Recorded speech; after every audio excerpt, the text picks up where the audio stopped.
थाने police की crime branch unit 3 ने एक बड़ी सफलता हासिल करते हुए ईरानी और शिकलगर गैंग के 4 कुख्यात आरोपियों को गिरफ्तार किया है।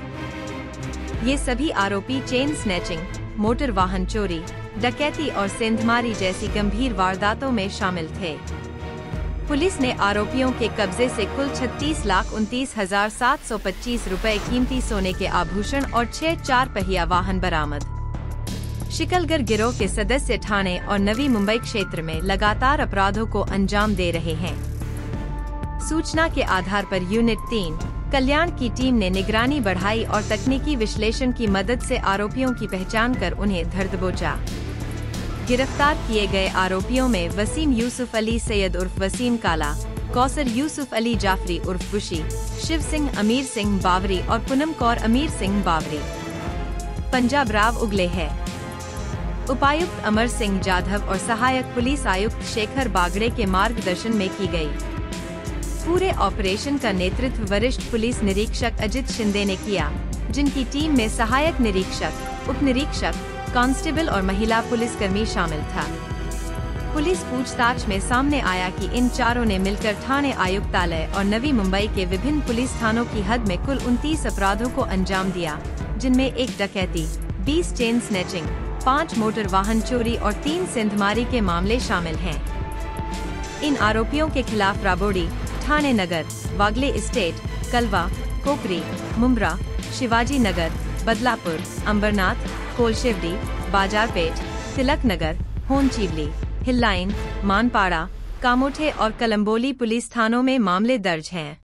घटक 3 चे अधिकारी PI Ajit Shinde, API Sarjerao Patil, API उगल मुगले, पीएसआय भिसे आणि त्यांच्या टीमला गोपनीय माहिती मिळाली होती की पोलीस आयुक्तालय ठाणे क्षेत्रामध्ये नवी मुंबई आणि मीरा भाईंदर मुंबई या ठिकाणी जबरी चोरी, घरफोडी, वाहन चोरी करणारी टोळी कार्यरत आहे। त्यांची गोपनीय माहिती मिळाल्यानंतर त्या अनुषंगाने अधिक तपास केला, पुरावा जमा केला। त्या अनुषंगाने आपण 4 आरोपींना ताब्यात घेतलं आहे।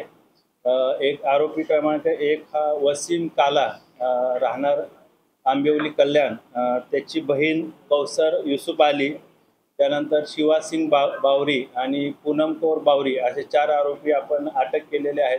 अधिक तपास केला असता या आरोपींनी एकूण जवळपास 29 गुन्हे केल्याचं निष्पन्न झालं। त्याच्यामध्ये 20 चेन स्नॅचिंगचे गुन्हे आहेत, 1 दरोड्याचा गुन्हा आहे, मोटरसायकल चोरीचे 5 गुन्हे आहेत, घरफोडीचे 3 गुन्हे आहेत, असे 29 गुन्हे यांच्याकडून आपल्याला उघडकीस आलेले आहेत। त्याच्यामध्ये आतापर्यंत जवळपास 36,29,000चा मुद्देमाल जप्त करण्यात आलेला आहे। सोन्या चांदीचे दागिने, दुचाकी, 4 चाकी वाहनं आणि इतर साहित्य असं मुद्देमाल आपण जप्त केलेला आहे। या शिवासिंग बावरी आणि पूनम कौर बावरी यांच्यावर यापूर्वी जवळपास 25 पेक्षा जास्त गुन्हे विविध पोलीस स्टेशनमध्ये ठाणे असेल, नवी मुंबई असेल, मुंबई असेल या ठिकाणी दाखल आहेत। आरोपी वसीम काला आणि त्याची बहीण कौसर यूसुफ अली यांच्यावर देखील 30 पेक्षा जास्त जबरी चोरीचे गुन्हे दाखल आहेत। या अनुषंगाने अधिक तपास गुन्हे शाखे युनिट 3 चे अधिकारी एसीपी शेखर बागड़े यांच्या मार्गदर्शनामध्ये करत आहेत। शिवासिंग बावरी आणि पूनम कौर बावरी हे घरफोडी किंवा दरोडेच्या अनुषंगाने अनधिकृतपणे घरामध्ये प्रवेश करायचे, मारहाण करून जबरीनं सोन्या चांदीचे दागिने असतील, रोख रक्कम असेल हे चोरून घेऊन जातो। शिकलगर टोळीचं वर्षाने जे टोळीचं नाव समोर आलं तर कशा पद्धतीने टोळी सक्रिय आहे ठाणे आयुक्तालयामध्ये बाकी ठिकाणी? शिवासिंग बावरी आणि पूनम कौर बावरी यांची टोळी ही मुंबई परिसरामध्ये, मुंबई असेल, ठाणे, नवी मुंबई, मीरा भाईंदर, पुणे या परिसरामध्ये सक्रिय आहे। हे रेकी करतात, त्याच्यानंतर त्या घरावर पाळत ठेवून त्या अनुषंगाने रात्री दरोड्याचा त्याच्यामध्ये प्रयत्न करतात आणि जी मालमत्ता आहे, रोख रक्कम, दागिने किंवा इतर जी काय मालमत्ता आहे ती जबरीने चोरून घेऊन जातात। सध्या आपल्याला तपासामध्ये एकूण हे 4 आरोपी निष्पन्न झालेले आहेत। ते 4 आरोपी आपल्या ताब्यामध्ये आहेत, अटकेमध्ये आहेत। अजून यांचे कोण साथीदार आहेत का, यांच्यासोबत आधी कोणी मदत केली आहे का, इतर कोण त्यांचे साथीदार आहेत का, या अनुषंगाने पोलीस अधिक तपास करत आहेत।